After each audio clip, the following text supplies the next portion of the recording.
આવે છે તો મહેંદી મુકાવું કે નહીં? ઓ ઘરના લગ્નના તો 10 દિવસની વાર છે, કેમ અત્યારથી? ભલે ને વાર છે પણ લગ્નનો આનંદ અમને અત્યારથી છે. હા તમારો આનંદ, હવે 10 દિવસ તો કામ નહીં થાય ને ઘરનું. તો નહીં જ કરવાનું ને? આટલી સારી મહેંદી મુકાઈ છે તો જતી ના રે?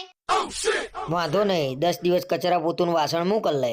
ના, તમારે શું લેવા કામ કરવાની જરૂર છે? તો પછી તને ખબર ના પડે? વેડાસથી મહેંદી મુકાઈ દીધી, કલર જતો રહે એવો ખ્યાલ નતો તને?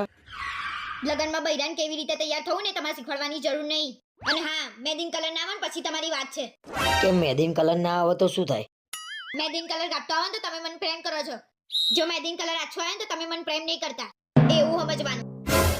તમારે મહેંદીન કોણ ખરાબ નીકળે એમાં મારા પ્રેમ ઉપર કેમ શંકા કરવાની? કોઈ તો કે મહેંદીન કોણ તો સારો જ હોય. તમે પ્રેમ ઓછો કરતા એમાં મહેંદીન કોણનો શું વાંક? અરે હવે એવું કઈ ના હોય, મહેંદીના કલર ઉપર થોડી પ્રેમ નક્કી થાય. આ રિયા ભાભીને કેટલો લાલચોળ કલર આવે છે.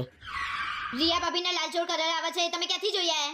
અને હા, એમને કઈ રીતે લાલચોળ કલર આવે છે ને મને બધી ખબર છે. અરે પરમ દિવસે લગ્નમાં જવા નીકળ્યા ને એટલે મેં જોયું તું. ના પણ કલર આવવા દો પછી તમારી વાત છે. જો આછો કલર આવ્યો ને